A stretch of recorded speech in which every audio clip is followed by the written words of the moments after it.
रामपुरम में 3 दिनों से लगातार बारिश हो रही है। पूरे गांव में कीचड़ और सन्नाटा है। ब्रिजेश एक पुरानी त्रिपाल के नीचे अपना ठेला लगाए खड़ा है। कढ़ाई में तेल गरम हो रहा है। बगल में सुधा सिलबट्टे पर मसाला पीस रही है। आसपास कोई नहीं है।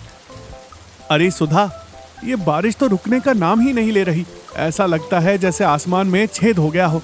ठेला लगाए 3 दिन हो गए हैं, एक बोहनी तक नहीं हुई। देख, इस ठंड में तो मुर्गे के टुकड़े भी गज गज कांप रहे हैं। अजी, आप इतना घबराइए मत। बारिश आए तो क्या इंसान को भूख नहीं लगेगी? इस ठंड में गर्मा गर्म खाने का ही तो मन करता है।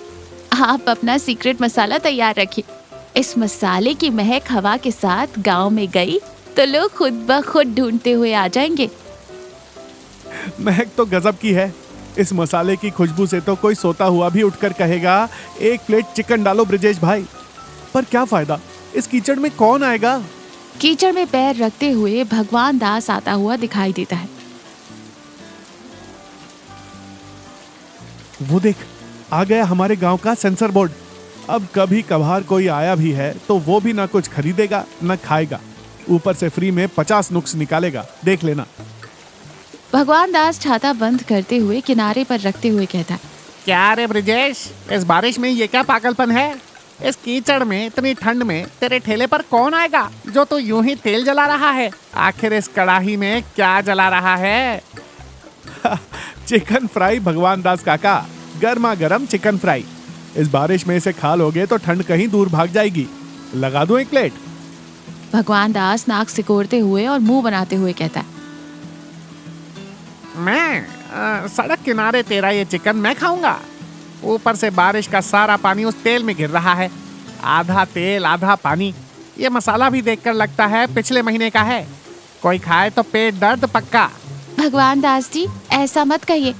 मसाला आज ही मैंने खुद अपने हाथों से पीसा है। तेल भी अभी अभी डिब्बे से निकाल कर डाला है। आप एक टुकड़ा खाकर तो देखिए, स्वाद कैसा है आपको पता चल जाएगा।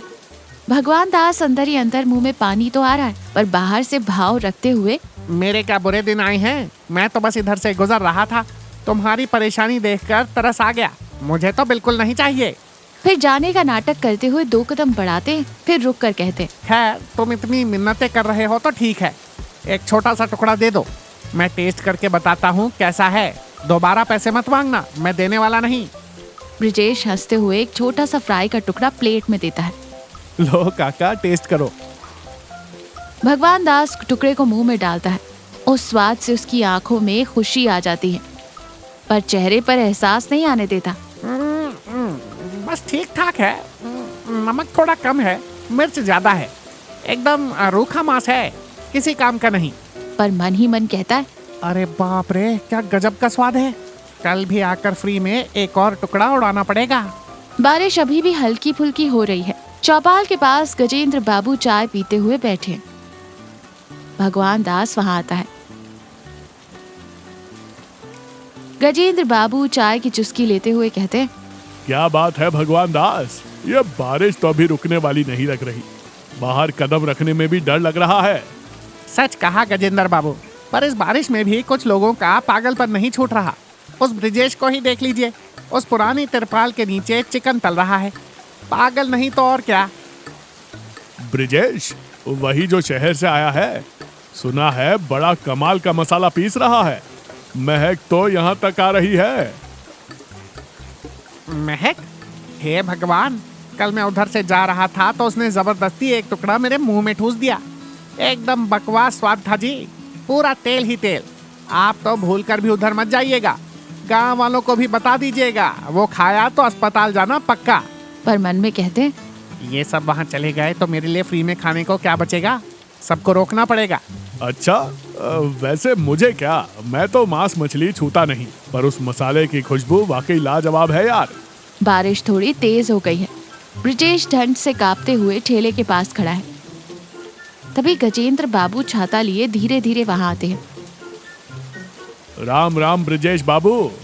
अरे गजेंद्र बाबू, आप इस बारिश में यहाँ कैसे आए?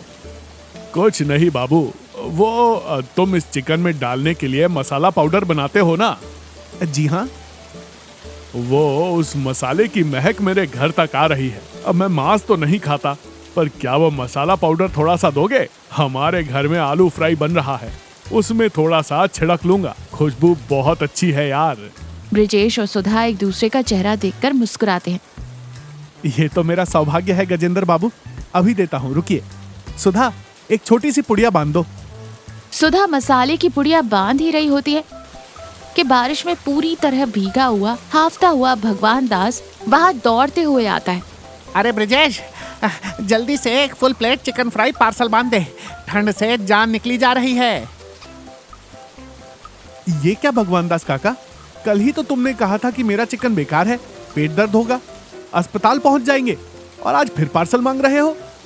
अरे वो तो कल की बात थी, आज मौसम देख कितना ठंडा है। उस ठंड के मारे भूख लगी तो ऐसा कह दिया। तू पहले पार्सल बांध, पैसे मैं दे दूंगा। ब्रिजेश हंसते हुए चिकन फ्राई बनाने लगता है। क्या बात है भगवान दास, तुम यहाँ क्या कर रहे हो? सुबह ही तो तुमने मुझसे कहा था कि इसके ठेले के पास से सड़ी हुई बदबू आती है, कोई मत जाना। फिर तुम कैसे आ गए? अरे गजेंद्र बाबू, आप वो मैं खाने नहीं आया हूँ जी। इस ब्रिजेश के बारे में गांव वाले कह रहे थे कि ये बहुत गंदे तरीके से पकाता है, तो मैं बस चेक करने आया था कि बात सच है या नहीं। ओहो, चेक करने आए थे? तो तुम्हारे मुंह में ये जो पानी आ रहा है, क्या वो भी गांव वालों ने ही भेजा है? ब्रिजेश, सुधा और गजेंद्र बाबू सब जोर जोर से हंसने लगते हैं। भगवान दास शर्म से सिर झुका लेता है और बिना पार्सल लिए ही वहाँ से भाग जाता है। बारिश रुक गई है, लेकिन मौसम बहुत ठंडा है।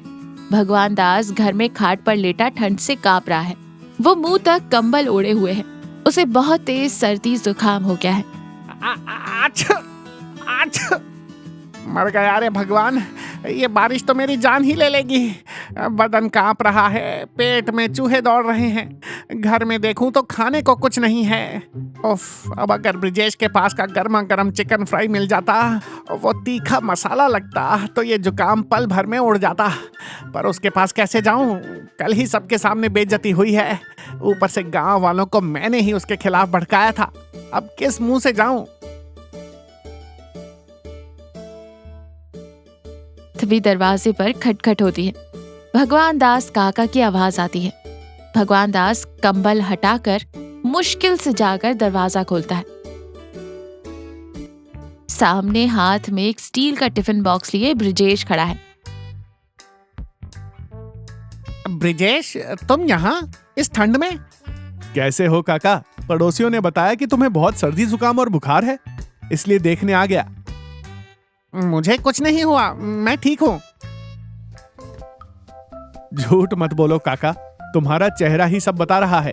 सुधा को जैसे ही पता चला, उसने खास तुम्हारे लिए चिकन सूप बनाया है। इसमें मिर्च बिल्कुल नहीं है, सिर्फ जुकाम भगाने वाले हमारे आयुर्वेदिक मसाले डाले हैं, और साथ में 2 गर्मा गर्म फ्राई के टुकड़े। ये लो, इसे पीते ही तुम्हारा जुकाम छूमंतर हो जाएगा। भगवान दास सन्न रह जाता है। उस टिफिन बॉक्स को खोलते ही निकलने वाली गर्म भाप और महक से ही उसे लगता है कि आधी बीमारी दूर हो गई। उसकी आंखों में आंसू आ जाते हैं। ब्रिजेश, तुम मेरे लिए ये सब लाए हो? तुम जानते हो मैंने गांव में तुम्हारे बारे में कितना बुरा भला कहा, लोगों को तुम्हारे ठेले पर आने से रोका, तुम्हारा अपमान किया, फिर भी तुम मेरे लिए ये सब लाए? ब्रिजेश हंसते हुए भगवान दास के कंधे पर हाथ रखकर कहता है, अरे काका, गांव में रहकर हम एक दूसरे के बारे में बातें करते हैं, टांग खींचते हैं, ये तो आम बात है। लेकिन जब किसी पर मुसीबत आए, कोई बीमार पड़े, तो एक पड़ोसी होने के नाते अगर मैं मदद ना करूं तो हमारा ये गांव गांव कैसे कहलाएगा काका? यहाँ हम सब एक परिवार हैं। मुझे पता है तुम बुरे इंसान नहीं हो, बस थोड़ा फ्री में खाने का लालच है तुम्हें। भगवान दास आंखों में आंसू लिए, ब्रिजेश, तुम्हारे हाथ के खाने में जितना गजब का स्वाद है, तुम्हारे दिल में उससे कहीं ज्यादा अच्छाई है यार। मुझे माफ कर दो। आज के बाद मैं गांव में किसी की बुराई नहीं करूंगा, कभी कुछ फ्री में नहीं मांगूंगा। कल से मैं तुम्हारे ठेले पर आऊंगा और पूरे पैसे देकर खाऊंगा। ठीक है काका, पहले इसे गर्मा गर्म पी लो, मैं चलता हूँ। कुछ दिनों बाद बारिश कम हो गई है। शाम का समय है। ब्रिजेश के ठेले पर अच्छी खासी भीड़ है। 2-3 ग्राहक खा रहे हैं। उन सब से आगे भगवान दास खड़ा है। हाथ में चिकन की प्लेट पकड़े। सुनिए भाइयों, अगर आपने हमारे ब्रिजेश के हाथ का चिकन नहीं खाया तो समझो आपने जिंदगी में एक बहुत बेहतरीन स्वाद मिस कर दिया। मैं कह रहा हूँ ना, इस मसाले का स्वाद आपको 5 स्टार होटल में भी नहीं मिलेगा। ब्रिजेश, एक और प्लेट लगाओ। बगल में गजेंद्र बाबू मसाले की पुड़िया ले रहे होते हैं। तुम बिल्कुल सही कह रहे हो भगवान दास। इस ब्रिजेश के मसाले का ही तो कमाल है कि हमारे घर में साधारण सी दाल भी अमृत जैसी लग रही है। ब्रिजेश और सुधा एक दूसरे को देखकर मुस्कुराते हैं। देखा सुधा, अगर दिल में नेक इरादा हो और हाथ में मेहनत, तो हमारा विरोध करने वाले भी हमारे समर्थन में कैसे खड़े हो जाते हैं। हाँ जी, और अगर दुश्मन मुसीबत में हो तो उसकी मदद करनी चाहिए। वो जिंदगी भर के लिए हमारा अच्छा दोस्त बन जाता है। ये आपने ही साबित कर दिया। आप ही मेरे हीरो हो। सब लोग हंसते हैं और वहाँ का माहौल खुशनुमा हो जाता है।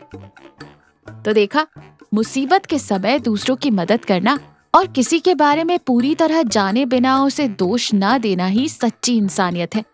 नेक इरादे और ईमानदारी से की गई मेहनत से किसी का भी दिल जीता जा सकता है।